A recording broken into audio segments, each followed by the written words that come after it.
I am Carol Harrison.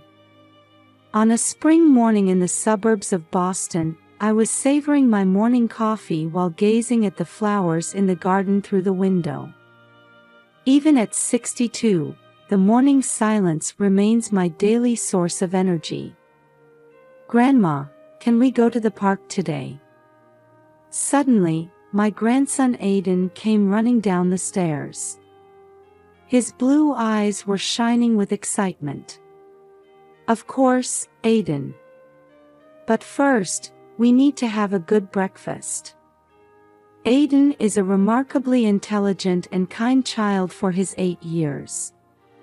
Like my son Mark and his wife Sarah, he has a strong intellectual curiosity. As I was preparing to go to the park with Aiden after breakfast, I heard the front door open. Hey, Mark. About Aiden's cram school. Sarah, enough about that. Now is not the time. I could hear Mark and Sarah's voices. They've been going through divorce proceedings recently and are in fierce conflict over Aiden's custody. My heart aches, but I must maintain composure in front of Aiden.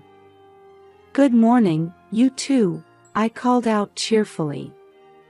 Oh, good morning, Mom, Sarah hurriedly put on a smile. Mom, thanks for looking after Aiden today, Mark said with a tired expression. The tension between the two was almost palpable. Dad, Mom, I'm going to the park with Grandma. Aiden shouted energetically. Be careful, Aiden, Sarah smiled gently. Have fun, Mark also showed a smile. When we arrived at the park, Aiden immediately ran towards the playground equipment. The spring sunlight made his blonde hair shine. Aiden, don't go too far, I called out as I sat on a bench. Okay, I got it. He turned back and waved. I opened the book I had brought and enjoyed reading while occasionally checking on Aiden. The laughter of other children echoed around us. It was a peaceful Saturday afternoon. Grandma, can you push me on the swing? Aiden came running over. Of course, dear. We played on the swing and then built a castle in the sandbox. We were having so much fun that we lost track of time. I'm a bit thirsty. I'll go buy some juice, so wait here, okay? Okay, got it. While I was heading to the vending machine, Aiden continued playing in the sandbox. It was only a matter of minutes. When I returned, Aiden was no longer in the sandbox. Aiden? Aiden, where are you? I looked around, but he was nowhere to be seen. My heart started racing. Aiden! I desperately searched the entire park. Other parents helped too, but Aiden couldn't be found. Fear enveloped me. With trembling hands, I took out my cell phone and called Mark. Mark, Aiden. I can't find Aiden anywhere. At that moment, my world began to crumble. When Mark arrived at the park, I was sitting on a bench with my face in my hands. I could hear his footsteps approaching. Mom. Mark's voice had an urgency I'd never heard before. Where's Aiden? I explained the situation through tears. Mark's expression darkened. Have you called the police? Yes, Before I could finish, we heard police sirens. 2 patrol cars arrived at the park entrance, and uniformed officers got out. Are you Mrs. Harrison? One officer approached us. Please tell us the details of the situation.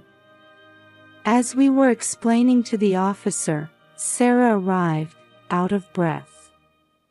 Aiden. Where's Aiden? Her voice was trembling. Mark briefly explained the situation to her. Sarah glanced at me with what seemed like an accusing look for a moment. But that expression quickly vanished, replaced by one of determination. Let's search. He must be nearby. The police moved swiftly. They searched the park, questioned nearby residents, and checked security cameras. We also split up, calling Aiden's name while searching the entire park. As time passed, the sun began to set.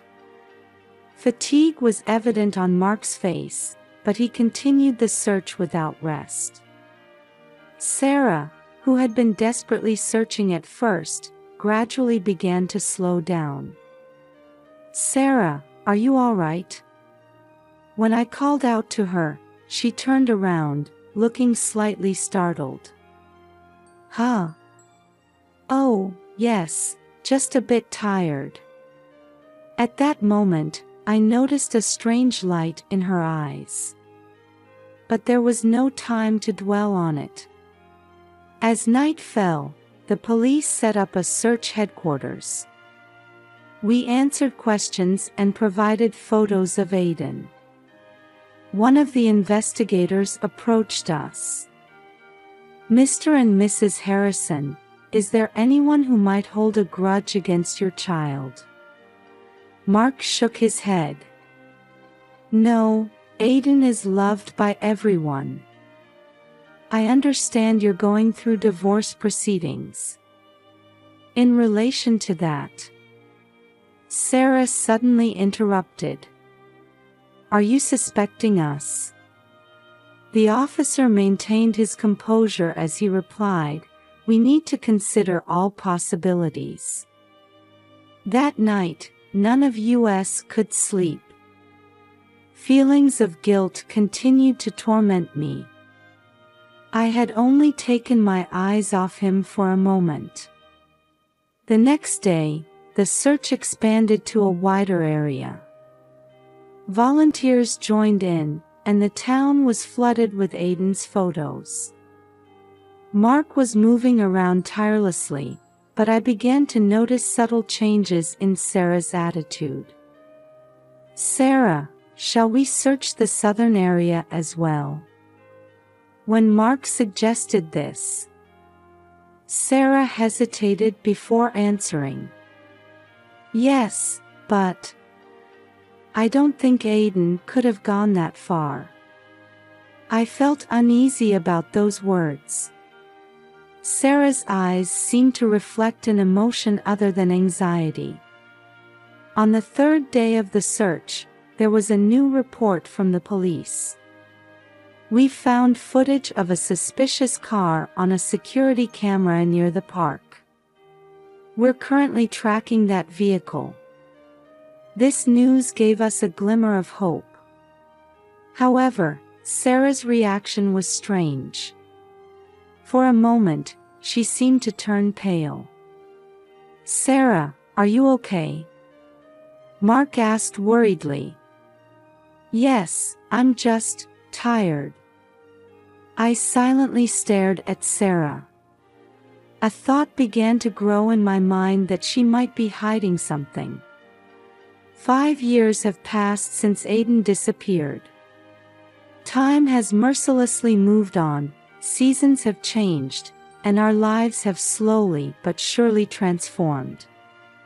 Every year on Aiden's birthday, we gather as a family and offer a silent prayer around his photo. This year, he would have turned 13. As I gazed at the photo of his innocent smile on the table, I let out a deep sigh. Mom, would you like another cup of coffee? Mark called from the kitchen. Yes, please, Mark had immersed himself in work. Perhaps to distract himself from the grief, or to escape reality. The color of fatigue was always heavy under his eyes, and he rarely smiled anymore. "How are you doing lately, Mark?" I asked carefully. He shrugged. "Same as always. Just work, work, every day." I could sense a hint of resignation behind those words. Meanwhile, Sarah's behavior had been changing, slowly but surely. At first, I thought it was just my imagination, but I began to feel something off about her actions. One day, I noticed Sarah hurriedly trying to leave the house. "Sarah, are you going somewhere?" "Yes, just a quick errand," she answered vaguely and rushed out. These frequent outings had increased. When asked about her destination, she would give evasive answers. Her cell phone usage had also changed. She would go to a corner of the room to talk in a low voice, or suddenly end calls when we approached. Once, I witnessed her hastily hanging up when she saw the name displayed on the screen of her ringing phone. "Sarah, is something worrying you?" One day, I decided to ask her directly. "No, nothing at all," she answered with a forced smile, but her eyes weren't smiling. The most surprising incident happened one evening during dinner. "Hey, why don't we consider moving?" Sarah suddenly brought up. Mark looked at her with a surprised face. "Why so suddenly?" "I just thought it might be good for a change of pace." There seemed to be something behind this suggestion. This house is filled with memories of Aiden. It was hard to believe that Sarah would easily suggest abandoning that. One night, as I sat alone in the living room, I heard Sarah's footsteps coming down the stairs. She was wearing a coat and holding her keys. "Sarah, where are you going so late?" She flinched for a moment. "Oh, just a quick errand. I'll be right back." As I heard the door close, the doubts in my mind grew larger. What was Sarah hiding? And did it have anything to do with Aiden's disappearance? As Sarah's puzzling behavior continued, my days were filled with anxiety and suspicion. 5 years had passed since Aiden's disappearance, and while the light of hope was growing dim, deep in my heart, the belief that he was alive somewhere never faded. One quiet afternoon, I was in the living room using the computer to digitize old family photos. As I worked, immersed in nostalgic memories, suddenly an unfamiliar icon appeared on the screen. "What's this?" Puzzled, I clicked on it, and a video call screen opened. What appeared was the face of a boy with a frightened expression in a dimly lit room. "Aiden." My voice was trembling. The boy on the screen was undoubtedly my grandson who had disappeared from the park that day. After 5 years, traces of adulthood were beginning to show in his childish features. "Grandma." Aiden's voice echoed. "Help me. It's dark and scary here." I gasped. "Aiden, are you really? Where are you?" "I don't know." His voice was shaking. "But Mom is lying. She's the one who locked me up here." At those words, something froze inside me. Sarah had. "What do you mean?" "Sarah." Aiden looked around cautiously before continuing in a low voice. Mom makes me do photo shoots. There are scary people here too. I'm not allowed to go outside. Suddenly, there was a sound of a door opening in the distance. The color drained from Aiden's face. Mom's back. Grandma, help me. But don't tell anyone. With that cry, Aiden hurriedly cut off the call. The screen went dark, and I sat there, dumbfounded. My head was in a whirl of confusion. Aiden was alive. However, his situation was beyond imagination. And the most shocking fact was that Sarah was involved. With trembling hands, I took out my cell phone to call Mark. But I hesitated for a moment. Aiden had said, "Don't tell anyone." But I couldn't leave things as they were. Taking a deep breath, I steeled my resolve. To save Aiden, I needed to act carefully but decisively. I had a gut feeling that this video message would be the turning point that would change everything. After receiving the shocking video message from Aiden, my heart was in turmoil. However, I knew I had to regain my composure. To save Aiden, we needed to act carefully. The next morning, I contacted John Brown, a longtime friend and retired police officer. I knew he would understand this difficult situation and give appropriate advice. "Carol, it's been a while. What's the matter?" John's voice on the phone mixed nostalgia with concern. Taking a deep breath, I told him about the recent developments in Aiden's video message. John listened silently, but I could hear his breathing become a bit ragged. "This is serious. We need to proceed with caution." John's voice became more serious. "First, we need to investigate Sarah's behavior in detail." Following John's advice, I began my own investigation. I started noting Sarah's outing patterns, her phone usage, and the places she had been frequently visiting recently. After a few days of observation, I discovered that Sarah was regularly heading to a warehouse district in the suburbs. So, one day, I decided to follow her. My heart raced as I watched Sarah's car stop in front of an old warehouse. After confirming that she had entered the building, I cautiously approached. Peeking through a window, I could see Sarah talking to someone. I couldn't see who she was talking to, but Sarah's expression wasn't that of the kind mother she usually portrayed. It was cold and calculating. This discovery turned my suspicions into certainty. There was a high possibility that Sarah was hiding Aiden. But why? And did Mark know about this? When I returned home, Mark had just come back from work. Seeing his tired expression, I hesitated, but felt the need to share the truth. "Mark, we need to talk," I carefully began. "What is it, Mom?" He looked at me with a bit of wariness.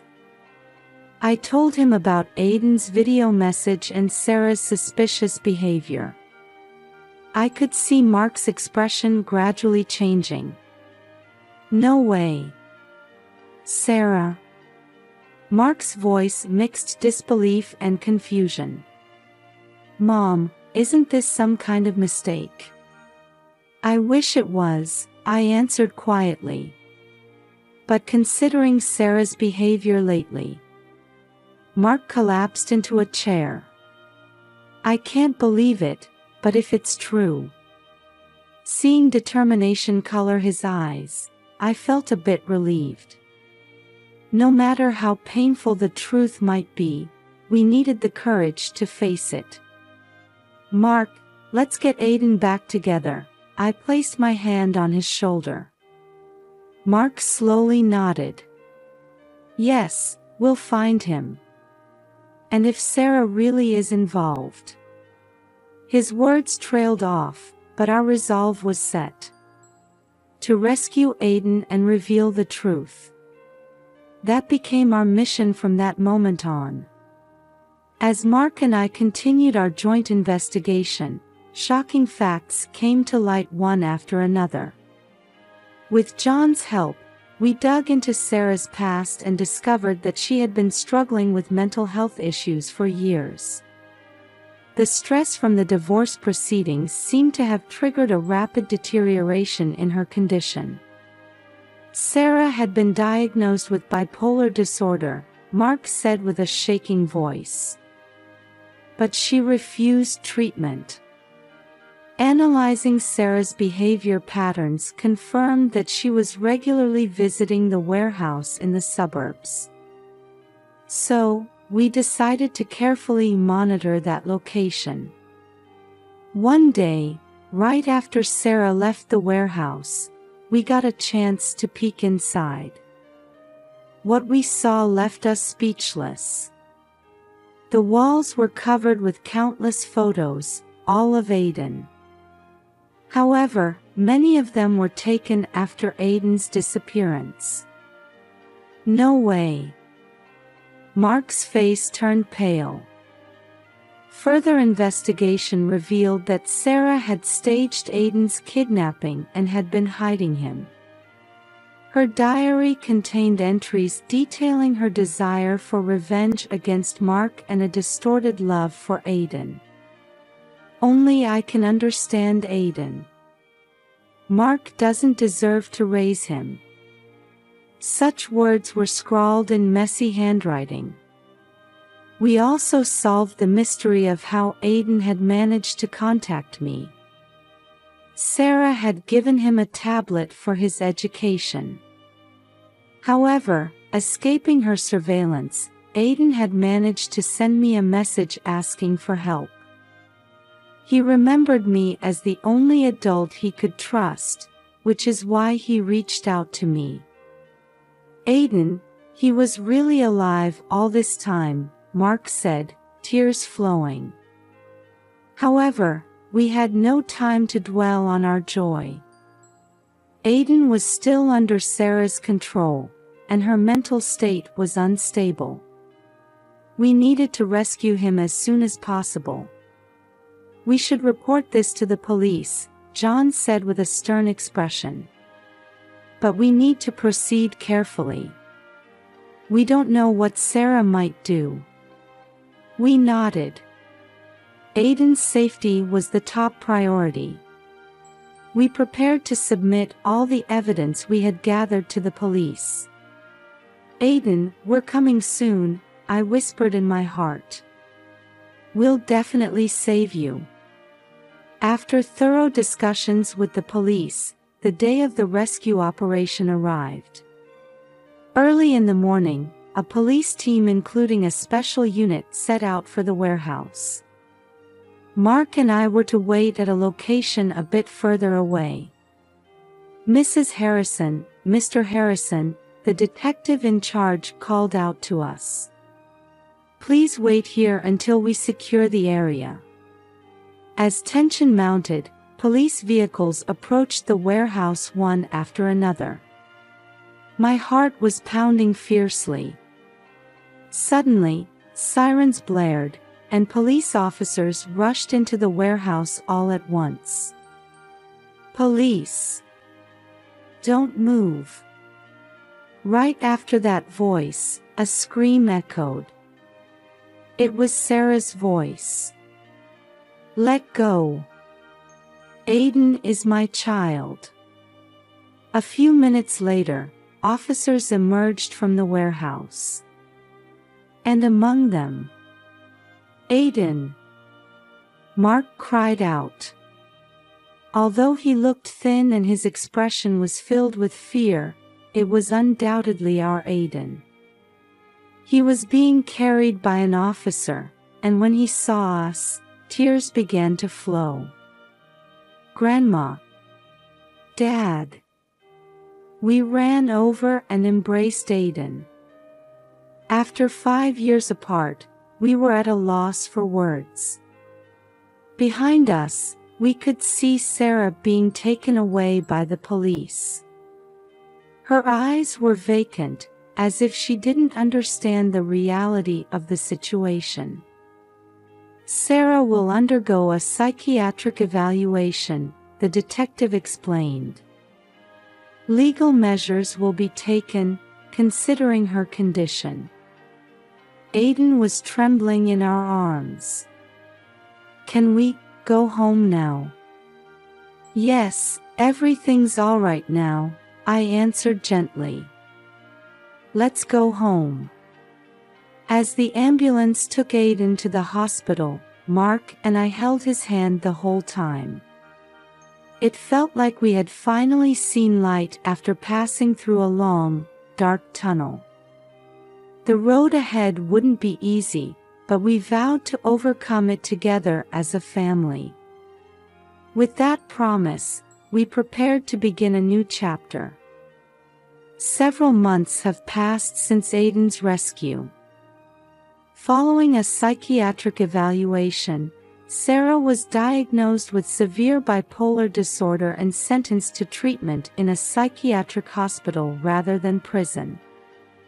Her motive was revealed to be a combination of revenge against Mark and a distorted maternal love that led her to want to possess Aiden exclusively. The trial revealed that Sarah had been raising Aiden as a special child and selling his images on the internet. Aiden explained how he was able to contact me. Sarah had given him a tablet for online learning, but her monitoring wasn't perfect. Aiden remembered me as the only adult he could trust and sent the message when he found an opportunity. Aiden's road to recovery after returning home was challenging. He often woke up from nightmares and was afraid of contact with others. However, Carol and Mark patiently stood by Aiden's side. With the help of professional counseling, he gradually began to regain his daily life. One day, when Aiden showed a small smile, we felt hope. The family bond, though damaged, was surely being repaired. A long journey still lies ahead, but we will overcome it together. For Aiden's future. 1 year after Aiden's rescue, we were celebrating his 14th birthday. The table was set with a homemade cake, and colorful balloons decorated the room. Aiden's eyes, while still holding shadows of past fears, now shone with hope. "Grandma, Dad, thank you," Aiden's voice mixed gratitude and strength. Sarah was under strict treatment, never to threaten us again. Aiden was bravely facing his trauma, attending counseling sessions and walking the path to recovery. And on this day, he announced a big decision to us. "I want to start volunteering for the foster care system. I want to help kids like me." At those words, Mark and I couldn't help but tear up. Aiden, who had experienced such hardship, was now trying to use that experience to help others. It was proof that he had found true healing. "Aiden, we're so proud of you," I hugged my grandson tightly. Our bond, having overcome adversity, had grown even stronger. This was the true victory.